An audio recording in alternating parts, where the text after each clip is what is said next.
Nous allons maintenant sauter 2 siècles pour revenir 1 siècle en arrière à partir de ces 2 siècles à Darwin. Je vais parler de la distinction donc entre pattern et process. Je reviendrai tout à l'heure sur les raisons pour lesquelles je ne traduis pas pour le moment. Cette distinction s'est formée dans les années 1960-70, on ne sait pas trop exactement, je n'ai pas trouvé, à la faveur du développement d'une méthode particulière de reconstruction phylogénétique, donc des reconstructions des relations des ancêtres descendants, la cladistique, qu'on appelle aussi la systématique phylogénétique. Et cette distinction est devenue classique dans les années 80, tout particulièrement à la faveur de la publication d'un livre des paléontologues Joel Cracraft et Niles Eldredge, qui était intitulé Phylogenetic Patterns and the Evolutionary Process, les patterns phylogénétiques et le processus évolutif, 1980. Et depuis ce livre et quelques textes retentissants de la même époque, cette distinction a joué un rôle structurant en évolution. Dans cette communication, qui a une allure un peu exploratoire, car elle m'amène à revoir considérablement des choses que j'ai écrites dans le passé, que je ne renie pas, mais qui méritent sans doute d'être rectifiées, j'essaie de cerner le sens de cette distinction et j'examine si elle peut s'appliquer rétrospectivement à Darwin. Je vous avoue que ces derniers jours, j'ai eu beaucoup de surprises à cet égard. Environ 2/3 de ma communication sera consacrée à cerner la distinction et ensuite, de manière évidemment un peu anachronique, mais revenir sur Darwin. En tant qu'historien des sciences, je n'ai absolument aucun respect pour l'idée de précurseur, mais je sais aussi que l'histoire elle-même n'est jamais neutre, on la regarde toujours avec les yeux du présent, et ce que je vais essayer de vous montrer, c'est comment, après avoir pris connaissance de ces débats modernes sur pattern et process, j'ai lu d'une manière tout à fait différente certains textes de Darwin, et je crois d'ailleurs les avoir, à cette occasion, mieux compris dans leurs lettres et dans leur temps propre. Comme on le verra, il est extrêmement délicat de définir la notion de pattern. Tous les auteurs qui l'utilisent font comme si elle était évidente, et très surprise en faisant une enquête bibliographique, c'est qu'il n'y a quasiment pas de définition. Très difficile de trouver un auteur qui vous dit ce que signifie ce mot. En général, les auteurs se contentent de mettre le mot en situation et de dire « cela est typiquement un pattern » ou « cela ne l'est pas ». Ou encore d'utiliser le mot avec un adjectif. Par exemple, de dire « pattern évolutif ». Mais évidemment, c'est d'une certaine manière présupposer la réponse à la question, parce que justement, l'une de ces questions, c'est de savoir s'il y a des patterns évolutifs ou pas. Lorsqu'on examine la littérature, on constate en fait que ces auteurs qui semblent d'accord sur l'utilisation d'un mot sont en réalité en total désaccord et quelquefois confrontés à des contradictions flagrantes quant à l'utilisation même du mot. Il existe donc des contradictions entre les usages que les auteurs font de cette notion, d'une stratégie de contournement dans l'usage du mot. On le met en situation, on se dispute, mais on n'affronte pas la question de sa définition. Alors, pour que mon propos soit... J'ai conscience que je m'aventure sur un terrain extrêmement technique. Il y a plein de spécialistes dans cette salle qui pourraient parler beaucoup mieux que moi de ces problèmes, mais j'ai aussi conscience que c'est un problème qui, étant technique, peut déconcerter des non-spécialistes. Et donc, pour que mon propos soit compréhensible des non-initiés, des non-membres de la secte ou des petites sectes qui se disputent autour de patterns et process, je vais donner une première caractérisation intuitive de la notion de pattern. Donc c'est comme si j'allais droit à la conclusion, ce que j'ai compris, et puis ensuite je reviendrai sur l'histoire. Alors, ce qui compte, en fait, c'est moins la définition du terme que, comme l'a souligné il y a quelques années Armand Riclès, c'est la distinction qui importe. C'est-à-dire qu'on a comme deux pôles dans un certain type de recherche, le pôle pattern, le pôle process. Où passe la limite, c'est assez difficile à dire. Alors, je vais vous dire un peu ce que c'est que l'esprit d'un pattern, à défaut de pouvoir vous dire ce que c'est qu'un pattern. L'esprit d'un pattern, c'est que c'est une des significations du mot en anglais d'ailleurs, c'est que c'est un schéma qui regroupe des données au moyen d'une méthode spécifiée. C'est-à-dire que de la même manière qu'en physique, par exemple, ou dans les sciences exactes, une équation rassemble de manière abrégée beaucoup de faits. De la même manière, un pattern rassemble en général sous la forme d'un schéma ou d'un tableau beaucoup de données d'histoire naturelle. Ce qui est important ici, c'est une notion véritablement méthodologique, c'est-à-dire que l'esprit d'un pattern, c'est qu'il est aussi indépendant que possible de toute théorie explicative. Un processus par opposition, c'est quelque chose, comme son nom l'indique, qui est invoqué pour décrire et expliquer un changement. La notion de changement est absolument fondamentale. L'idée de process est très intimement liée à celle d'une hypothèse causale sur quelque chose qui arrive. Par exemple, si je m'appuie sur des données génétiques et que je m'intéresse à la place de l'homme par rapport à des espèces apparentées comme les chimpanzés ou les gorilles, si je dis que les chimpanzés et les hommes sont plus proches entre eux qu'ils ne le sont les uns les autres des gorilles, sur la base par exemple d'un index comme une distance génétique, eh bien je fais une affirmation de type pattern, qui prendra la forme d'un diagramme représentant des distances respectives entre les chimpanzés et les hommes et les gorilles, les chimpanzés et les gorilles. Mais si je fais une hypothèse sur les conditions environnementales, sur les pressions sélectives, sur le genre de mutations qui ont pu amener la bipédie chez l'homme, je fais une affirmation de type process. Je dis pourquoi, au fond, l'homme bipède est ce qu'il est et comment il est apparu. La sélection naturelle, c'est typiquement un processus. Ainsi présenté, vous voyez que la distinction pattern-process paraît très familière, très simple, et on ne voit pas pourquoi on en ferait un plat. Elle fait penser à des distinctions classiques, c'est pas exactement, ça ne se recouvre pas totalement, mais c'est un lien très fort, la distinction entre observation et théorie, entre faits et causes, et d'autres semblables. En fait, c'est plus compliqué car les patterns sont plus que des observations brutes. Ce sont des regroupements de données qui reposent souvent sur des méthodes sophistiquées. Ça convoque des théories, mais qui sont des théories méthodologiques plutôt que des théories explicatives. En pratique, cette distinction est utilisée dans un contexte particulier, deux contextes, c'est celui de la classification des êtres vivants et aussi celui de leur évolution, tout particulièrement la paléontologie. Mais dès qu'on prononce, j'ai prononcé le mot évolution, et c'est ça que j'ai découvert en lisant cette littérature des 30 dernières années, dès qu'on prononce le mot évolution, on touche un point chaud. En effet, pour une majorité d'auteurs, une phylogénie, c'est-à-dire un diagramme qui représente des relations entre ancêtres et descendants, ou alors, il y a des usages plus dans cette école de pensée, c'est un pattern. Pour ces auteurs, il est donc légitime de parler de pattern évolutif, evolutionary patterns.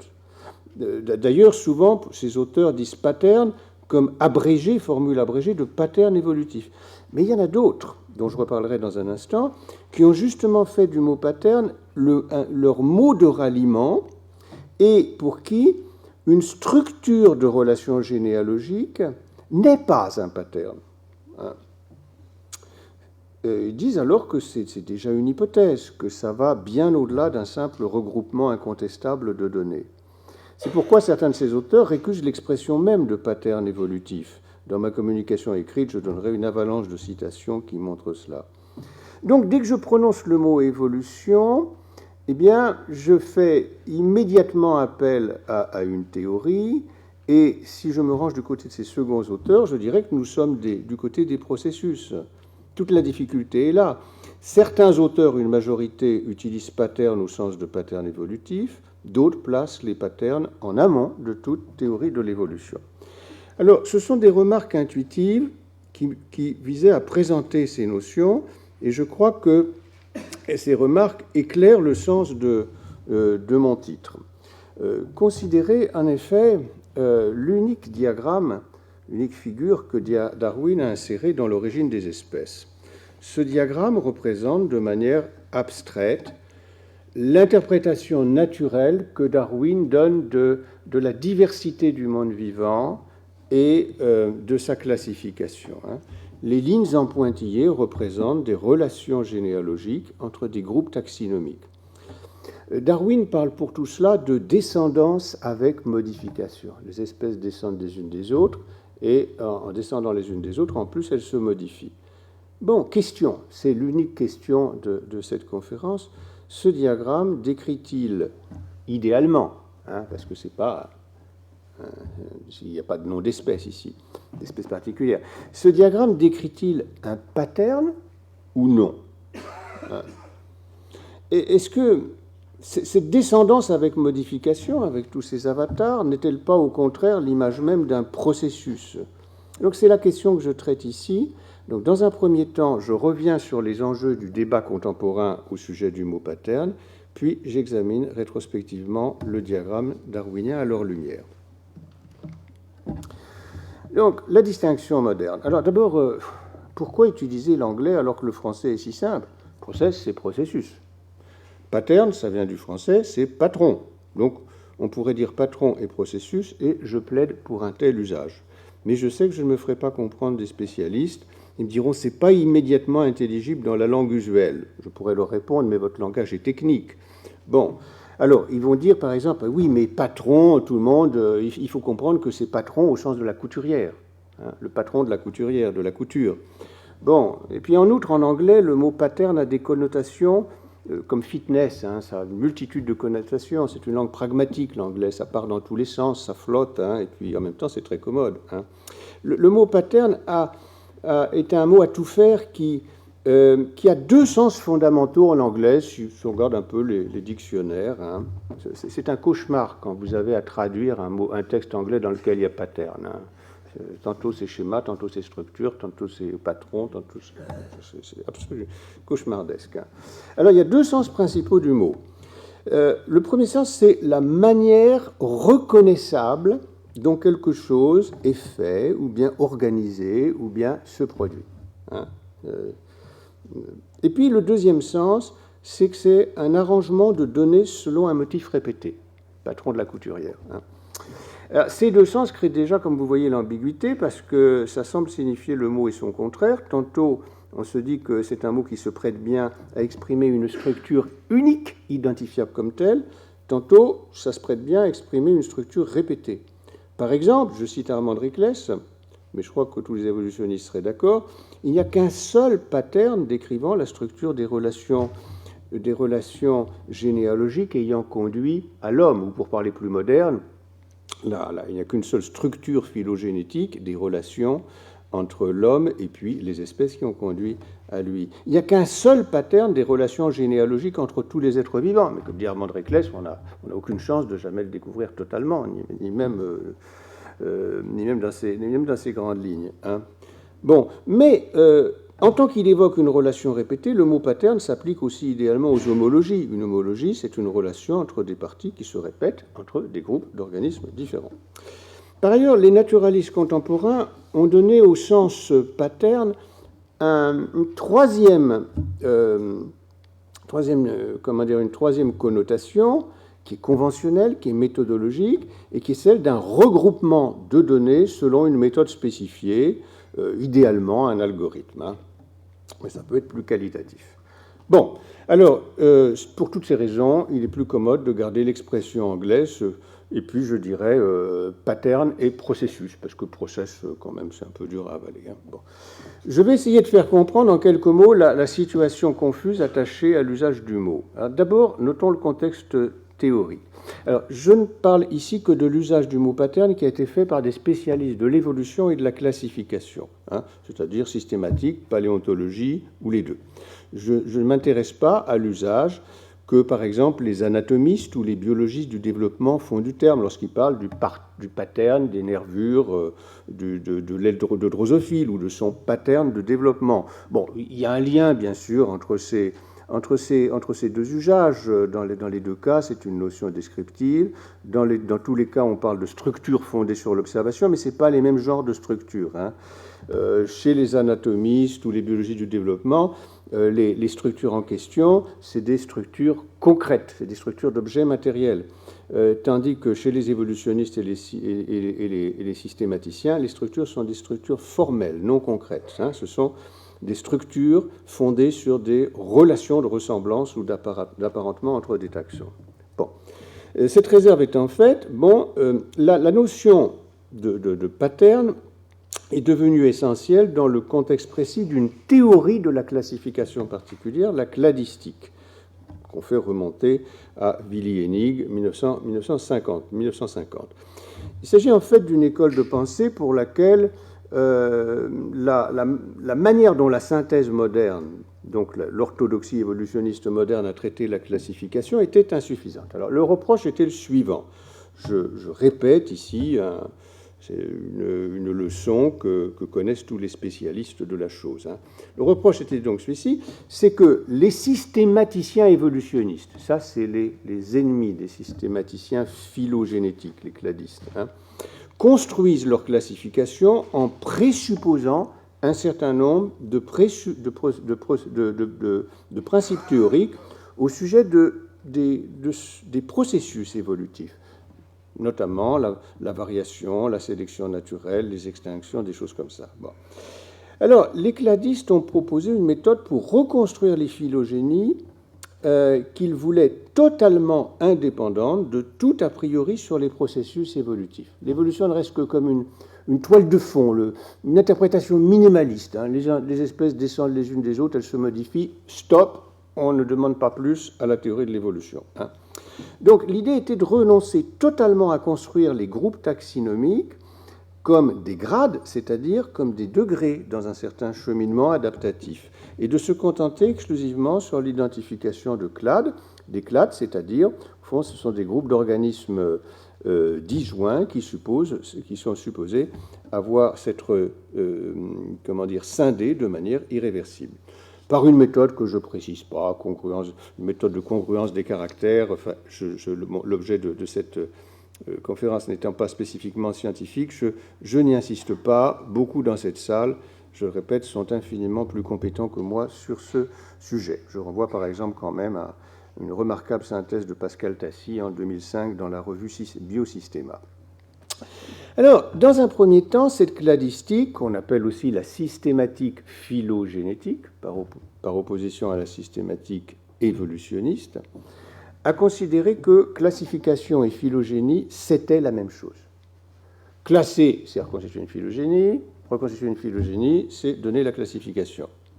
Cette école se dissociait de la systématique évolutionniste au sens où toute hypothèse sur les processus évolutifs était pour les cladistes exclue de la méthode de reconstruction de la phylogénie.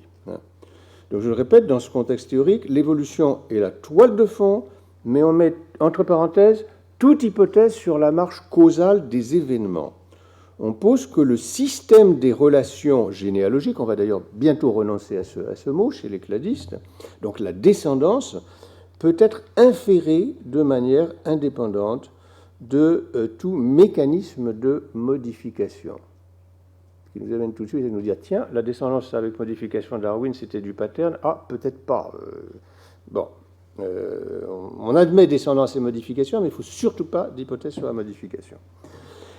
Bon, dans un second temps, les cladistes ont dissocié le cladogramme, c'est-à-dire le système la structure des relations formelles d'apparentement, et la phylogénie. Je peux vous montrer un cladogramme si, par exemple, ce n'est pas la représentation la plus typique, mais ce que vous avez sur la droite, hein, à la manière on peut dire que c'est un cladogramme, d'ailleurs c'est même c'est même dans la légende. Mais vous voyez que le propre d'un cladogramme, c'est qu'il y a des noms qu'au bout des branches. Hein. En général, on le représentera plutôt comme ces petites choses-là que vous avez en bas. Hein. Quand on va mettre des noms au nœud, à ce moment-là, on dira plutôt que c'est un philogramme, pas un cladogramme. Bon, c'est une question technique, je laisse tomber.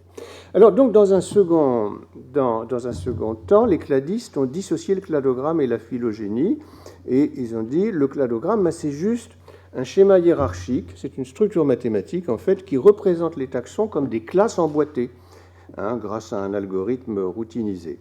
Alors, je laisse la technique de côté. L'important à ce stade, c'est qu'on dissocie le cladrogramme, l'expression schématique de la classification, et l'arbre phylogénétique. Et dans ce contexte est née une école dissidente, c'est très active, hein, dont j'admire d'ailleurs un certain nombre de représentants dans cette salle, la pattern cladistique, la cladistique structurale. Hein. Et vous remarquez tout de suite, pattern cladistique, c'est une école particulière qui s'est distinguée en prenant comme étendard le mot pattern cladistique. Hein.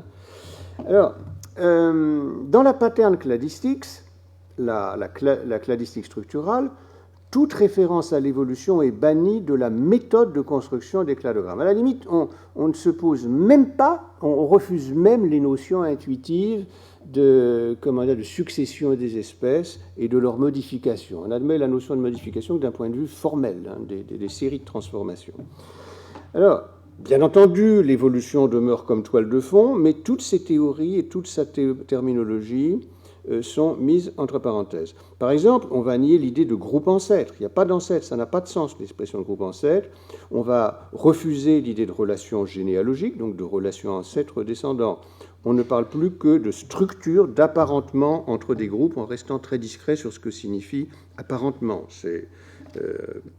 Alors, l'idée motrice, quelle était l'intention? L'idée motrice, c'était d'affranchir aussi radicalement que possible la méthode cladistique, et donc la classification, de toute hypothèse a priori sur les processus. Dans ce contexte, l'intention épistémologique attachée au mot pattern éclate dans toute sa pureté. Hein. C'est pour ça que cette école de pensée, la pattern cladistique, est extrêmement intéressante. Même si elle s'était fourvoyée, ça j'en sais rien, elle aurait eu l'intérêt d'attirer sur le noyau dur de la notion de pattern. Il s'agissait d'isoler des éléments structurels propres à la classification antérieurs à toute théorie des processus évolutifs et peut-être sans doute même à la notion même d'évolution. Mais c'est une question un peu difficile. Bon. Alors, notons qu'à ce point, la cladistique rejoint, d'un point de vue méthodologique, totalement la phénétique, hein, dans son slogan, hein, toute réserve faite sur le fait qu'elle utilise des méthodes différentes. Hein, et ce slogan, au fond, c'est « no theory », pas de théorie. Et donc, nous avons affaire là à une vision intégralement descriptive et phénoménaliste de la science de la classification. Et nous comprenons, je veux dire, l'historien épistémologue comprend ce qui est en jeu. On a là un cas tout à fait remarquable de quelque chose qui s'est produit pas mal de fois dans l'histoire de la science moderne, au XIXe et XXe siècle, par exemple en physique théorique à la fin du XIXe siècle, hein, ou encore en biométrie au début du XXe siècle. Hein.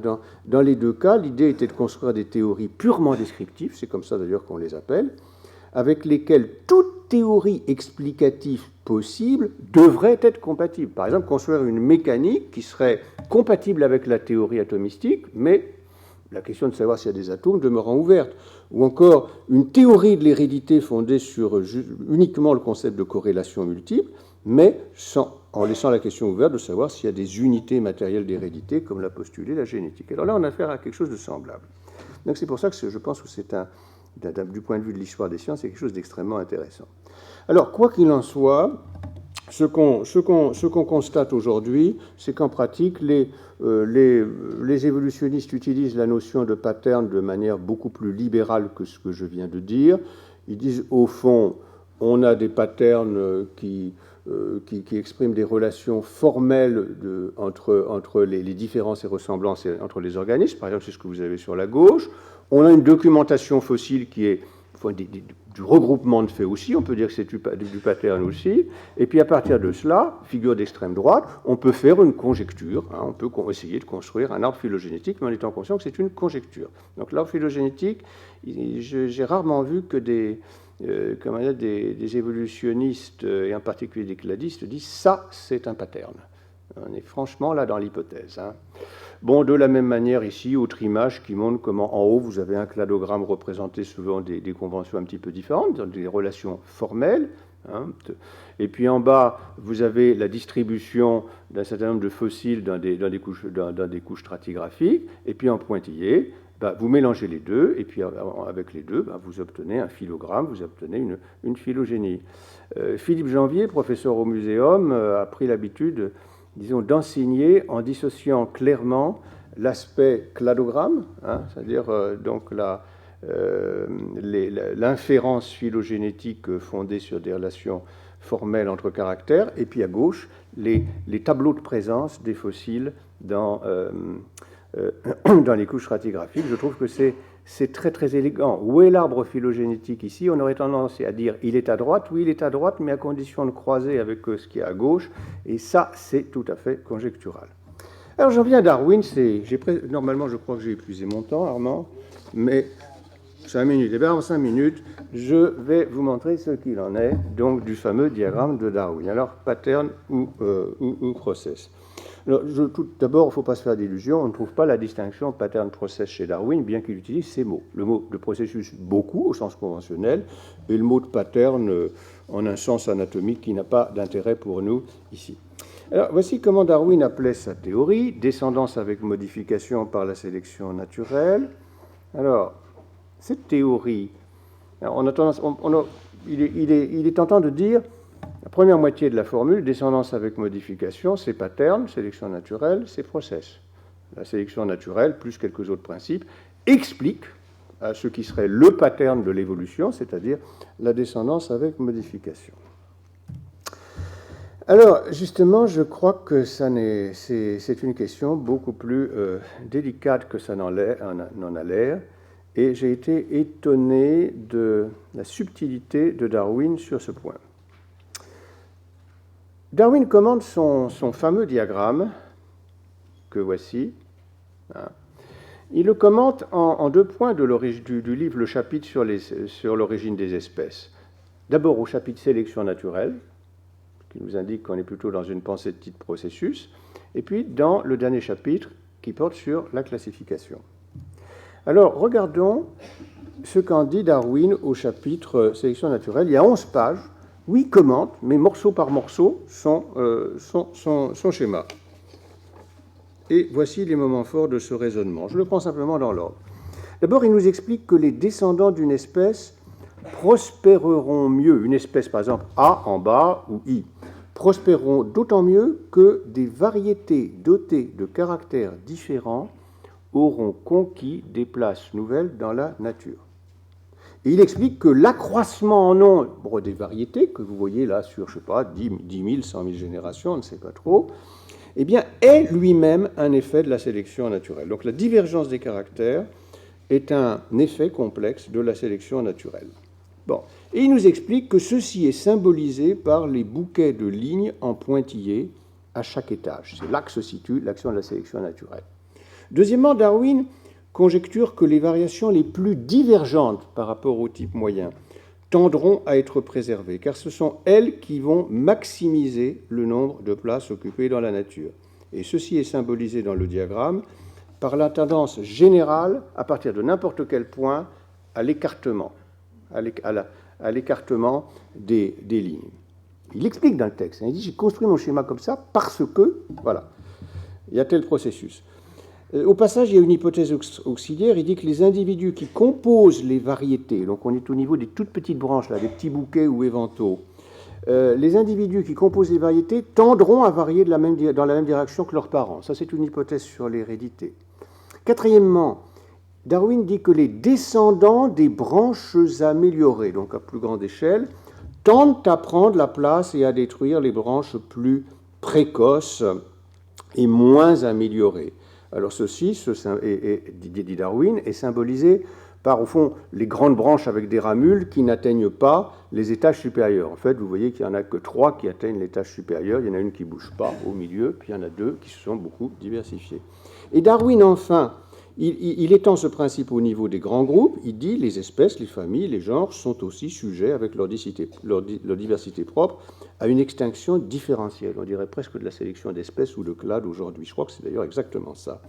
Et enfin, il conclut sur le cas troublant des espèces qui ne changent pas, là, celle qui est au milieu, l'espèce F qui persiste, et dit, oh là, ça fait des choses très très très différentes, parce que nous voyons que l'espèce F, par exemple, elle se retrouve tout près de certains des descendants de l'espèce A, donc du point de vue des caractères, elles sont très proches, mais du point de vue de la généalogie, elles sont très loin.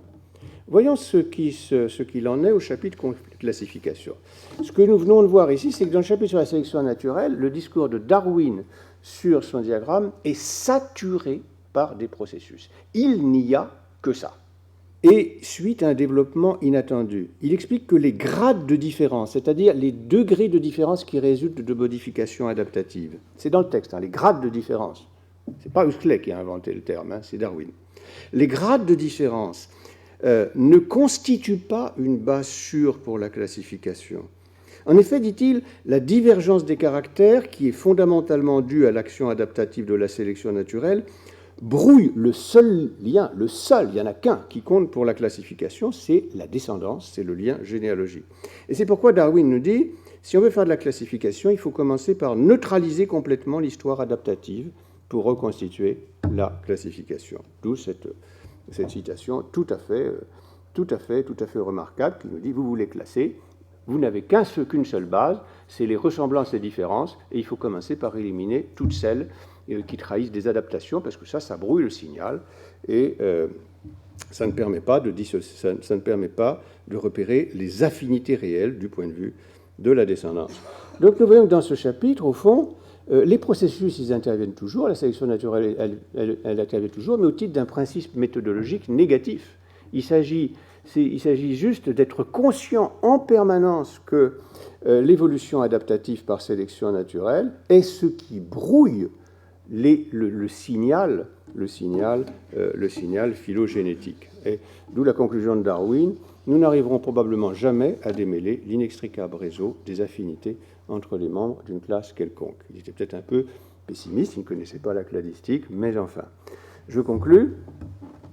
La doctrine donc de Darwin n'était pas, contrairement à ce qu'ont dit beaucoup de contemporains, que la structure des relations phylogénétiques est déductible au fond de 2 choses, selon une sorte de, pour présenter les choses de manière axiomatique, comme si la théorie de l'évolution était axiomatique. La doctrine donc, de Darwin n'était pas que la phylogénie est déductible de données sur la distribution des caractères plus des postulats sur les processus. La doctrine de Darwin, c'est que on n'a que des données sur les ressemblances et les différences, et on n'a pas de théorie qui nous permette de faire l'inférence. La grande différence avec les modernes, c'est qu'eux pensent qu'ils ont une théorie pour en arriver là. Ça, c'est évidemment la cladistique, entre autres, qui a cette notion. C'est que la phylogénie, on peut l'inférer à partir de données brutes sur la distribution des caractères, plus une théorie propre de l'inférence, mais qui n'est pas une théorie explicative. Je crois donc vous avoir montré qu'il n'y a pas, au fond, chez Darwin, de distinction entre pattern et process, mais il y en a un pressentiment, aigu, au sens d'une difficulté posée par la classification, pour lesquelles il n'avait pas de recours, sauf de nous dire négliger la sélection naturelle. Je vous remercie pour votre attention.